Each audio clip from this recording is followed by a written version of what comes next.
Em 1930, Freud lança o texto O Mal-Estar na Civilização. Ele vem falar sobre a felicidade. E é um comentário interessante que a gente pode ter aqui. Eu quero ouvir você. Eu quero saber de você. Coloca aqui nos comentários o que você pensa sobre isso. Tá? Eu vou trazer algumas partes aqui do texto dele e aí a gente vai bater um papo sobre isso. Bora lá? Primeira parte diz o seguinte, ó. O que pedem eles da vida e o que desejam nela realizar? A resposta mal pode provocar dúvidas. Esforçam-se para obter a felicidade, querem ser felizes e assim permanecer. Como vemos, o que decide o propósito da vida é simplesmente o programa do princípio do prazer. Esse princípio domina o funcionamento do aparelho psíquico desde o início. Não pode haver dúvidas sobre a sua eficácia, ainda que o seu programa se encontre em desacordo com o mundo inteiro, tanto com o macrocosmo quanto com o microcosmo. Não há possibilidade alguma de ele ser executado. Todas as normas do universo são-lhe contrárias. Ficamos inclinados a dizer que a intenção de que o homem seja feliz não se acha incluída no plano da criação. O que chamamos de felicidade no sentido mais restrito provém da satisfação, de preferência repentina, de necessidades represadas em alto grau, sendo por sua natureza possível apenas com uma manifestação episódica. Quando qualquer situação desejada pelo princípio do prazer se prolonga, ela produz tão somente um sentimento de contentamento muito tênue.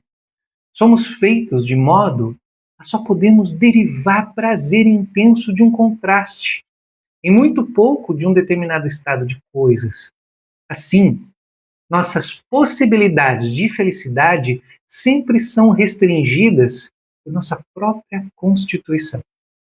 E é interessante a gente poder pensar nesse texto do Freud, nessa passagem do texto Mal-Estar na Civilização, porque é o seguinte, a gente vê hoje nas redes sociais as pessoas falando isso, né? Você tem que ser feliz, seja feliz, faça de tudo para a felicidade. Quando, na verdade, quando a gente começa a pensar na felicidade, o que a gente precisa perceber é que a felicidade não pode ser o seu destino. Se você trouxer para você, para a sua psique, de que você precisa ser feliz a todo custo, o que você está fazendo é viver numa grande fantasia do princípio do prazer, como se a vida fosse só o princípio do prazer.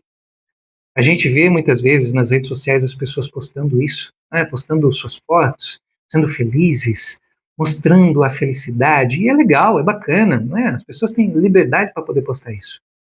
Mas muitas pessoas, elas acabam tendo essa percepção de que elas estão fora daquele lugar. Porque elas olham para a própria vida e elas não encontram esse caminho de felicidade que todas as outras pessoas estão vivendo. Aí você pode me falar assim, mas Marcos, é um problema dela. E é mesmo. Mas é um problema que pode se multiplicar em muitas pessoas. A gente não pode esquecer que infelicidade também faz parte do caminho. A infelicidade também nos constrói.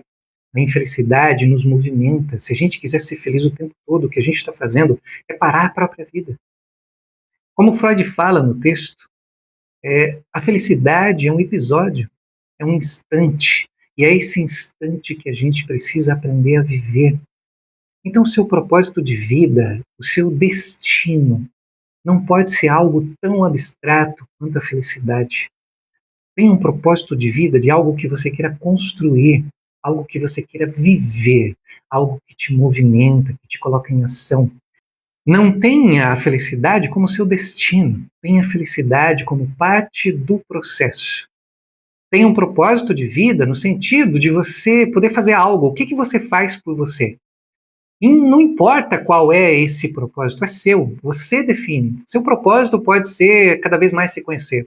Seu propósito pode ser montar um negócio, fazer um projeto, sei lá, esse é o seu propósito. Mas encontre aquilo que te movimente e que você possa encontrar no meio desse caminho muitos momentos de felicidade. As pessoas ficam presas nessa ideia de que elas não podem ser infelizes, elas têm que ser felizes. E é isso que acaba detonando toda essa ideia. A gente tem momentos felizes e momentos infelizes. O que a gente precisa entender é o seguinte: tudo depende da interpretação que a gente dá. E acreditar que todas as pessoas são felizes, o que a gente está fazendo é muitas vezes achar A gente não pertence a esse grupo de pessoas felizes. Quando, na verdade, todo mundo encontra conflito, dificuldade, todo mundo aí rala o dia todo mundo aí tem uma vida difícil, seja lá quem for, cada um no seu caminho. Mas encontre o seu propósito. E esse propósito não é uma coisa que você tem que ficar caçando. Escolha o que você quer fazer. Entenda o seu destino e monte isso, o que você quer fazer da sua vida. E que durante esse processo você encontre episódios de felicidade para que você possa usufruir disso. É isso que você precisa fazer.